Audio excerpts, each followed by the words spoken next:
Pen drive politics ನಡುವೆ phone tapping ವಾಕ್ಸಮರ ಕೂಡ ದಿನದಿಂದ ದಿನಕ್ಕೆ ಜೋರಾಗ್ತಾ ಇದೆ. ರಾಜ್ಯ ಸರ್ಕಾರ ಬಿಜೆಪಿ ಶಾಸಕರ ಫೋನ್ ಟ್ಯಾಪ್ ಮಾಡ್ತಾ ಇದೆ ಅಂತ ಪಿ ರಾಜೀವ್ ಆರೋಪಿಸಿದ್ದಾರೆ. ನಾನು ಕೂಡ ಪೊಲೀಸ್ ಇಲಾಖೆಯಲ್ಲಿದ್ದವನು, ನನ್ನ ಅನೇಕ ಸ್ನೇಹಿತರು ಪೊಲೀಸ್ ಇಲಾಖೆಯಲ್ಲಿದ್ದಾರೆ. ಈ ಮೂಲಕ ನನಗೆ ಫೋನ್ ಟ್ಯಾಪಿಂಗ್ ಆಗ್ತಾ ಇರೋ ಬಗ್ಗೆ ಮಾಹಿತಿ ಸಿಕ್ಕಿದೆ.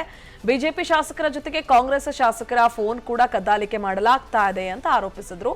ಆದರೆ ಯಾವತ್ತೂ ಕೂಡ ನಮ್ಮ ಸರ್ಕಾರ ಫೋನ್ ಟ್ಯಾಪ್ ಮಾಡಿಲ್ಲ, ಮುಂದೆಯೂ ಟ್ಯಾಪಿಂಗ್ ಮಾಡೋದಿಲ್ಲ ಅಂತ ಸಿಎಂ ಹೇಳಿದ್ದಾರೆ.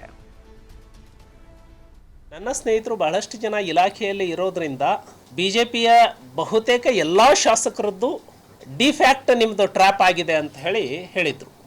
ಇತ್ತೀಚೆಗೆ ಗೊತ್ತಾಯಿತು, ಒಂದು 6 ತಿಂಗಳಿಂದ ಕಾಂಗ್ರೆಸ್ನ ಶಾಸಕರಲ್ಲಿ ಏನು ಅಸಮಾಧಾನ ಹೊಗೆಗುಡ್ತಾ ಇದೆ, ಅದಕ್ಕಾಗಿ ಬಿ ಜೆ ಪಿ ಶಾಸಕರದ್ದು ಎಷ್ಟು ಚಲನವಲನವನ್ನು ಗಮನಿಸ್ತಾ ಇದ್ದಾರೆ, ಅದಕ್ಕಿಂತ ಹೆಚ್ಚು ಅವರದೇ ಪಕ್ಷದ ಚಲನವಲನಗಳನ್ನು ಗಮನಿಸ್ತಾ ಇದ್ದಾರೆ. ಫೋನ್ ಟ್ಯಾಪಿಂಗ್ ವಿಚಾರವಾಗಿ ಈಗ ಕುಮಾರಣ್ಣ ಅವರು ಏನು ಪ್ರಸ್ತಾವನೆ ಮಾಡಿದ್ದಾರೆ, ಬಹುಶಃ ಅವರಿಗೆ ಯಾವುದೋ ಒಂದು ಮೂಲದ ಮಾಹಿತಿ ಸಿಕ್ಕಿರ್ಬೋದು ಅಂತ ನಾನು ಅನ್ಕೊಳ್ತೀನಿ. ಆದರೆ ಒಂದು ನಾವೆಲ್ಲ ಗಮನಿಸ್ದಂಗೆ ಮೊದಲನೇ ದಿನದಿಂದನೂ SIT ರಚನೆ ಆದ ದಿನದಿಂದ ಇವತ್ತಿನವರೆಗೂ ಪಾರದರ್ಶಕವಾಗಿ ತನಿಖೆ ನಡೀತಾ ಇಲ್ಲ ಅಂತಕ್ಕಂಥದ್ದು ಇವತ್ತು ಇಡೀ ರಾಜ್ಯದಲ್ಲಿ ಇವತ್ತು ಒಂದು ಪ್ರಶ್ನೆ ಎದ್ದಿರ್ತಕ್ಕಂಥದ್ದು. ಬಹುಶಃ ಕುಮಾರಣ್ಣನಿಗೆ ಎಲ್ಲೋ ಒಂದ್ ಕಡೆ ಮಾಹಿತಿ ಬಂದಿರಬಹುದು, ಯಾಕಂದ್ರೆ ಸುಮ್ಮನೆ ಅವರು ಮಾತನಾಡ್ತಕ್ಕಂಥದ್ದೇನಿಲ್ಲ ಇಲ್ಲಿ. ನೋಡಪ್ಪ, ನಾನು ನಿನ್ನೆನೂ ಕೂಡ ಹೇಳಿದ್ದೀನಿ, ಇವತ್ತು ಹೇಳ್ತಾ ಇದ್ದೀನಿ. ಹಿಂದೆ ನಾನು ಚೀಫ್ ಮಿನಿಸ್ಟರ್ ಆಗಿರ್ಬೋದು, ನಮ್ಮ ಸರ್ಕಾರ ಈಗ ಇರ್ಬೋದು, ಯಾವತ್ತೂ ಕೂಡ ಫೋನ್ ಟ್ಯಾಪಿಂಗ್ ಮಾಡಿಲ್ಲ, ಮಾಡಲ್ಲ, ಮಾಡೋದೂ ಇಲ್ಲ. ನೋಡಿ, ಇವೆಲ್ಲ ಮಾಡೋರು ಬಿಜೆಪಿ ಅವರು. ಫೋನ್ ಟ್ಯಾಪಿಂಗ್ ಅವರೇ ಮಾಡಿಸ್ತಾರೆ, ಸಿಡಿನೂ ಅವರೇ ಬಿಡುಗಡೆ ಮಾಡ್ತಾರೆ, ಇವತ್ತು ದೂರು ಅವರೇ ಕೊಡ್ತಾರೆ, ತನಿಖೆನೂ ನಾವೇ ಮಾಡ್ತೀವಿ ಅಂತ ಹೇಳ್ತಾರೆ, ತೀರ್ಪುಗಳು ನಾವೇ ಕೊಡ್ತೀವಿ ಅಂತ ಹೇಳ್ತಾರೆ. ಬಿಜೆಪಿ ಅವ್ರಿಗೆ ಏನಾಗಿದೆ? ಅವ್ರಿಗೇನು ಮಾನ ಮರ್ಯಾದೆ ಏನೂ ಇಲ್ಲ.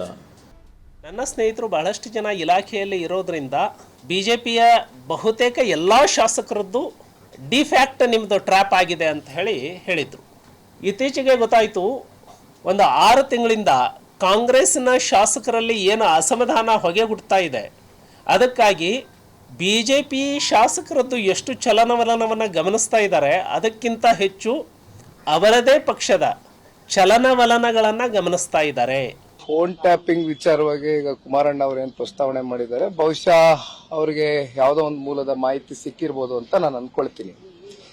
ಆದರೆ ಒಂದು ನಾವೆಲ್ಲ ಗಮನಿಸ್ದಂಗೆ ಮೊದಲನೇ ದಿನದಿಂದನೂ SIT ರಚನೆ ಆದ ದಿನದಿಂದ ಇವತ್ತಿನವರೆಗೂ ಪಾರದರ್ಶಕವಾಗಿ ತನಿಖೆ ನಡೀತಾ ಇಲ್ಲ ಅಂತಕ್ಕಂಥದ್ದು ಇವತ್ತು ಇಡೀ ರಾಜ್ಯದಲ್ಲಿ ಇವತ್ತು ಒಂದು ಪ್ರಶ್ನೆ ಎದ್ದಿರ್ತಕ್ಕಂಥದ್ದು. ಬಹುಶಃ ಕುಮಾರಣ್ಣನಿಗೆ ಎಲ್ಲೋ ಒಂದ್ ಕಡೆ ಮಾಹಿತಿ ಬಂದಿರಬಹುದು, ಯಾಕಂದ್ರೆ ಸುಮ್ಮನೆ ಅವರು ಮಾತನಾಡ್ತಕ್ಕಂಥದ್ದೇನಿಲ್ಲ ಇಲ್ಲಿ. ನೋಡಪ್ಪ, ನಾನು ನಿನ್ನೆನೂ ಕೂಡ ಹೇಳಿದ್ದೀನಿ, ಇವತ್ತು ಹೇಳ್ತಾ ಇದ್ದೀನಿ. ಹಿಂದೆ ನಾನು ಚೀಫ್ ಮಿನಿಸ್ಟರ್ ಆಗಿರ್ಬೋದು, ನಮ್ಮ ಸರ್ಕಾರ ಈಗ ಇರ್ಬೋದು, ಯಾವತ್ತೂ ಕೂಡ ಫೋನ್ ಟ್ಯಾಪಿಂಗ್ ಮಾಡಿಲ್ಲ, ಮಾಡಲ್ಲ, ಮಾಡೋದೂ ಇಲ್ಲ. ನೋಡಿ, ಇವೆಲ್ಲ ಮಾಡೋರು ಬಿಜೆಪಿ ಅವರು. ಫೋನ್ ಟ್ಯಾಪಿಂಗ್ ಅವರೇ ಮಾಡಿಸ್ತಾರೆ, ಸಿಡಿನೂ ಅವರೇ ಬಿಡುಗಡೆ ಮಾಡ್ತಾರೆ, ಇವತ್ತು ದೂರು ಅವರೇ ಕೊಡ್ತಾರೆ, ತನಿಖೆನೂ ನಾವೇ ಮಾಡ್ತೀವಿ ಅಂತ ಹೇಳ್ತಾರೆ, ತೀರ್ಪುಗಳು ನಾವೇ ಕೊಡ್ತೀವಿ ಅಂತ ಹೇಳ್ತಾರೆ. ಬಿಜೆಪಿ ಅವ್ರಿಗೆ ಏನಾಗಿದೆ? ಅವ್ರಿಗೇನು ಮಾನ ಮರ್ಯಾದೆ ಏನೂ ಇಲ್ಲ.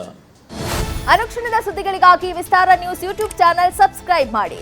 ಹೊಸ ಸುದ್ದಿಗಳ ನೋಟಿಫಿಕೇಶನ್ಗಾಗಿ ಬೆಲ್ ಐಕಾನ್ ಕ್ಲಿಕ್ ಮಾಡಿ. ಲೇಟೆಸ್ಟ್ ಅಪ್ಡೇಟ್ಸ್ಗಾಗಿ www.vistaranews.com ವೆಬ್ಸೈಟ್ಗೆ ವಿಸಿಟ್ ಮಾಡಿ.